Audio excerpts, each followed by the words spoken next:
So let's start out by how many people have had their personal information stolen more than 2 times? Raise your hand. How many more than 5 times? Me. So there's a lot of standards out there, that could have protected us that people weren't following. I'm going to focus on some of the NIST and ISO standards for storage. There was actually a new set of standards for risk management that came out about 2 weeks ago from NIST. And since we're talking about data, metadata archiving, there's data just sitting there waiting to be harvested by anybody who wants to take advantage of the data. So I thought it was kind of important to start this by looking at some of the standards and kind of figure out where we've been and how we got to where we are, which is kind of critical since I'm on number 8 on my hacks, count, Target, Home Depot, OPM, community healthcare, you can keep going. And it's going to get worse, not better, because as we move to the edge and go to 5G, people, and I was just talking to some people today, we're going to be moving a lot more data out to the edge because there's just actually not enough bandwidth to get it into clouds. With 5G and the amount of data we're going to have, there's going to be more distributed data, and therefore protection is going to have to go out to the edge. And with that protection to the edge, I don't think we know how to do it. Though the standards are there, very few follow them. And though there's some mandates that are coming down in DoD and others, and maybe in the healthcare community, they're not being followed often to the letter of the law, and that's one of the reasons we have a lot of the problems we've had. But for those of you in the 60s and 70s, I wasn't there, maybe the mid-70s in college, but everything was centralized. I mean, I started on an IBM 360, and then we went to distributed computing by the 2000s. The Cray people probably don't want to admit it, the supercomputers, the monolithic Crays, but it was distributed. And then we moved to cloud, and as we go to the edge and have all our data about our self-driving car and our location information, we're going to have healthcare data. We're not going to be able to deal with moving it all to a central location. We're all becoming more mobile, and I think it's looking at the standards and what we're doing is going to become more and more important. This is from an IDC study, nothing against our Gartner or anybody else, but 163 zettabytes of data by 2025, and that's a lot. And now we're not going to keep everything, but we to some degree we don't know what we need to keep over time. I mean, we've experienced things you said, well, this is junk, we don't need it, and find out later it's not junk. And the same thing is going to happen with deep learning and other things, and I think we're going to end up keeping a lot more things we don't know we need until we really don't know we need them as we learn more and more about our world.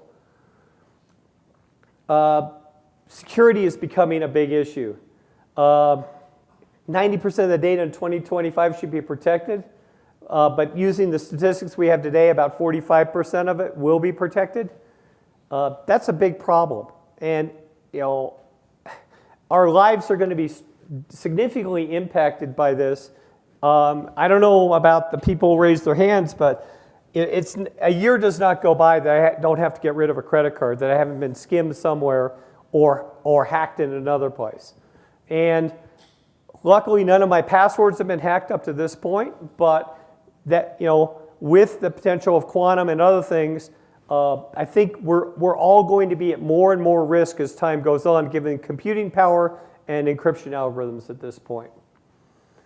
So you've got the whole issue of cyber, you got people's products, of course you have physical security, people with guns, padlocks, etc. And you have the whole issue of data privacy and how you classify things. But as I said, I'm just going to focus on data in its life cycle as it's created and where it goes and the standards around it that exist today. Of course, as I mentioned, there are all kinds of other standards, NIST 188 in terms of how you should operate your systems. And as I said, NIST 837, which is for risk management profiles. But unless we take our systems in, and especially at exascale, because there's going to be more value to data at exascale, and start looking at security, we're going to have more and more problems. There's the issue of trusted cryptography. You've got authentication to prove you are who you are. You've got secure data disposal, which is a big problem because people are reusing drives now. And as a good example, with SSDs today, there's no way you can securely erase them except through crypto erase. Because of the wear leveling on the drives, data is left on those drives in the NAND that you actually can't get to from your standard SAS or SATA or NVMe commands, and the only way to effectively remove that data is to crypto erase. So that's a big issue. So if you're going to take your drive out of your laptop and throw it away, somebody can, and it's not that hard these days, to get software from a nefarious third party and pull the data that's in the areas that have been wear leveled out that you can't see generally. And that's going to be a bigger and bigger problem because, how many people's laptops here are, have secure encryption? And your key. I know you, David, of course. Me too, but there's a lot of people that don't, do you know your BitLocker key? That's a big deal. So security by design is going to have to be a thing of the future, and we're going to have some kind of trust and trusted in the path. How do you know the drive you have and you buy off of eBay is actually a drive that hasn't been reprocessed as a new drive from a vendor? There's got to be a chain of custody and a chain of trust, and that's another area from counterfeiting that has become a big issue, maybe not in the United States, but a lot of the drives we use in our systems today are shipped, are bought off of eBay, are sold to someone, and then shipped overseas and sold as new. And they might or might not have your date on them. And as a good example, I'm working with a Navy group who has drives that they are required for really important mission systems that are SCSI and ultra SCSI from 1998 and 1999. They are buying their drives off of eBay because they can't find them anywhere else. No one has them because it's SCSI from 20 years ago. And they came to me and asked me, can you give me firmware so I can at least firmware flash them and know that that the firmware was trusted. But the drives are coming back from Asia. That's where they're getting them. It's kind of crazy. So encryption and certificates, there's really two paths here. There's NIAP and there's NIST. And that's how certification happens for drives. And you might have heard of SED drives, secure encrypted drives, or FIPS 140 drives. FIPS drive in general is the same as an SED drive, except the software and the crypto module goes through NIST and gets validated by a third party and validated by the NIST process. They're using generally AES-256. When you go put a drive in FIPS mode, there's all kinds of secure commands you have to pass the encryption keys to the drive, to pass firmware to the drive, to set up passwords, to set up authentication on the drive. The drive then does its own key signatures and randomized things and uses an AES-256 algorithm and key to write the data and encrypt it on the drive. When the drive is done, and you're done with the drive, you send a crypto erase command to that drive and erases the keys. And that's how you're going to, in the future with SSDs, that's the only way you're going to be able to erase the drive. Common criteria is new for drives. There are specific certs, and what common criteria is protecting is the fact that your firmware is loaded securely, that the crypto erase command actually cryptos erase. Because the NIST FIPS 140 drive does not officially erase the drive has not validated the erasure without going through common criteria. So I'll talk about this in more detail. FIPS is agreed upon by a number of countries, US and Canada. Some others acknowledge it. Common criteria is with a large number of countries, 27 countries. And a lot of companies moved to support common criteria because of GDPR, because that was a requirement for data protection in Europe. And good for them to get in front of data protection, because we're actually behind. So these are the countries, 28 countries. I'm 60, I forgot it was not 27.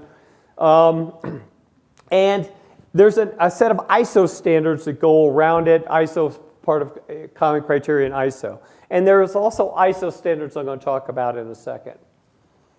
So sanitization is a special publication, and it is defined by NIST when you want to do a crypto erase of the drive as not a specifically how it works, but the fact that you will do it. So NIST doesn't validate as FIPS 140, validate that you have a crypto erase command. It just says follow these guidelines. And the guidelines are defined as not a specific NIST policy, and they're not tested as part of the FIPS process. They are, however, tested as part of a common criteria process, and that also matches up with ISO 2740, and that's required for GDPR. So Europe is requiring all the drives that have sensitive user data, which is basically anything now in Europe, to meet ISO 2740 standards so that the crypto erase is validated. So there's also the trusted life cycle of the drive. How do we know that the firmware you're loading on that drive is the firmware provided by the vendor? Is the firmware digitally signed? With what kind of key is it signed with? Can it be hacked? There have been specific hacks of firmware of certain drive vendors that have been documented historically. And if you don't have signed firmware, you can't prove the authenticity that the firmware actually came from the vendor and the firmware is secure. Additionally, ISO 20243 talks about your supply chain. Is there anybody you can get into your firmware or your supply chain and add things to the drive or add things to the firmware? So the ISO standard talks about a chain of custody, a chain of ownership, and an authenticity of the technology that you will be installing that will be storing your data in your archive or your metadata, so that you can guarantee that it is what it is and the data isn't being siphoned off somewhere else. ISO's been working on these standards for quite a while. The Open Group has the Open Trusted Provider Standard, which validates ISO 20243. And you go through these standards, and you have, generally what happens is people do an internal audit, because if you're a big company, you have thousands and thousands of suppliers. You do your internal audit, and then you pay for a generally large figure to get an external audit and audit your whole process. This is being done quite often in Europe by the European suppliers because of GDPR and the ISO standards.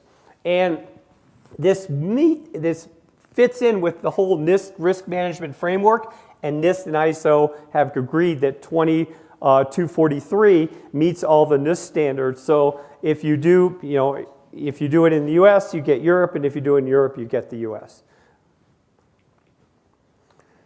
So how do you know the product you have has gone through all this? Well, you have to check with the vendor, because it takes a lot of maturity to go through this process. It's not something you do overnight. It's not something the CEO wakes up one morning and says, hi, I want to go through an ISO 2243 audit. It takes years, because you've got to push all this stuff down to your suppliers, ensure that suppliers have the policy, For any software development or firmware development, you need that policies within the company. They have to be written, they have to be documented, and actually, then people have to actually follow them, which is sometimes a big deal because people are used to doing the way we've always done it, and we don't want to do anything new. So it takes years to go through this process and to get, the whole process down and agreed upon in a large organization. As I said, as I put up here, you have gap analysis, you have performance, you have a lot of documentation you have to prepare, and then you pay the large 7-figure check to the certification authority, and they say no, and you have to come back and forth and do it, over and over again until you make it. So ISO 2243, and there are a lot of the hardware vendors in this room who follow this. You have to cover design, source, manufacturing, delivery, and then the services around it. It's not just the design of the product, the sourcing of the product, or the manufacturing of the product. It is a whole process and a different way of doing things for any large company. And when you go through this open group audit, people are on pins and needles because you've prepared in many cases, for multiple years to do this. So I wanted to talk a little bit about the strong data protection and it's kind of a busy slide, and how it all fits together for certification, erasure, encryption, key management, and the FIPS process. So you have the Open Trusted Provider Standard, and you go through this process to say, my process of designing this system is secure. I have a hardware root of trust that I know what it is, and no one can change that root of trust. I have trusted designs and life cycles, and I've gone through an open group certification, which takes, as I said, takes years. Along with that, you've gone through a FIPS certification. You get a FIPS 140 certification on your storage. It means you meet the FIPS standards. You have a different SKU number. You have different software development process because the software development for FIPS and the firmware has to be different. You have to be able to put the drive in FIPS mode and do all of the authentication. And though the encryption might be the same as an SED drive, there's a whole FIPS process involved in that. And as part of that, then you say the special public 888 and 857, which are guidelines that aren't tested as part of the FIPS process, but they are tested as part of the ISO Common Criteria certification, and it guarantees your crypto erase. So it's great to encrypt things, but if you don't guarantee that you're going to erase the keys, that can be a real problem. So you want to be able to guarantee you erase the keys. So it defines the media sanitization, defines the security requirements around the firmware loads, the fact that you have secure firmware, that there's a root of trust around the drives, etc. Then, of course, there's the NIST validation of your FIPS, your online policy and certificate. All this stuff is online. And then that your key entropy is good, et cetera, et cetera. And then you go through an external lab for common criteria. So when you summarize all this, there's a lot of standards out there for storage security, and few are following. But I think as we go forward, whether it's healthcare, whether it's PIA data, whether it's your home computer, which I actually just replaced, and I crypto erased the drives before I took them out, and then I gave the old drives to Best Buy because I didn't care after I crypto erased. But I did check and make sure the erasure actually happened because these weren't common criteria certified drives, so you have to check it. So there's a lot of stuff out there. Besides the counterfeiting of drives, besides the fact that SSDs can't be erased, there's got to be a stronger level of storage security and moving up the stack all the way through the system to follow NIST and ISO standards if we're going to survive in an exascale world, because all our data is going to disappear. That's my view of it. So I'm open to some questions, if there are any.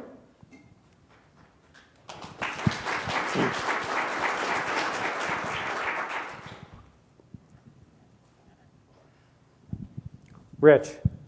Sorry, Henry, but why can't I just overwrite the SSD with a bunch of ones or all zeros, like a hard drive?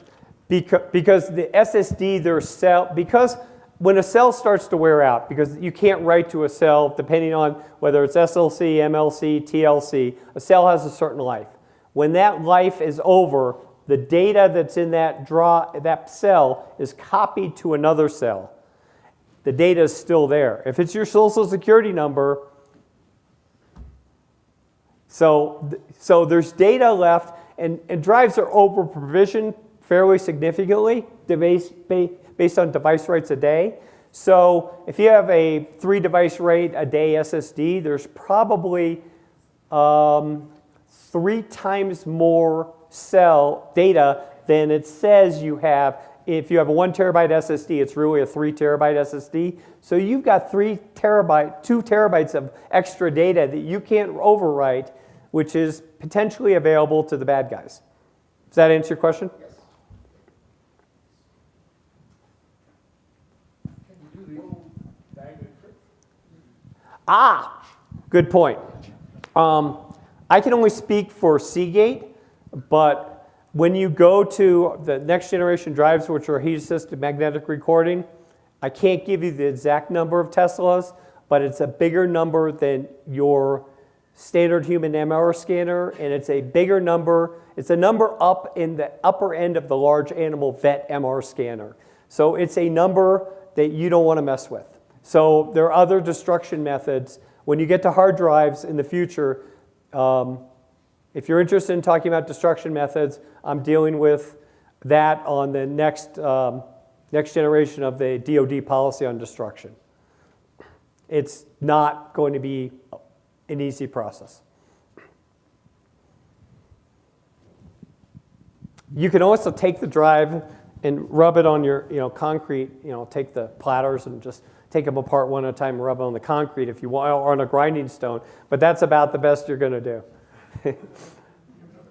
So, quick question, or two-parter. So, thoughts about integrating the blockchain into this, and then the second part is, and I'm sure this comes out of ISO and NIST, the overarching cert that's attached to the life cycle and destruction of that media. So as I'm looking to industry, somebody who's gotten a green check is able to tell me where it's been, where it's gone, and that it was truly certifiably destroyed. I think this is public. Seagate announced we're working on that blockchain for the history of the drive. The problem is in certain environments, you're not going to get to the internet, so you're not going to be able to understand the history. So how do you distribute the blockchain behind a secure environment? In terms of, what was your second question? The certification, the sustainment of life cycle of the drive. I think what we're planning on doing is issuing an X509 certificate when someone actually types crypto arrays, and provide an X509 certificate, because in a HIPAA world, you have to have a certification in the chain of custody you talked about to say that someone actually did type crypto arrays. So I think I can't speak to anybody else, but we publicly said we're going to do an X509 certificate, and blockchain is part of that for crypto arrays.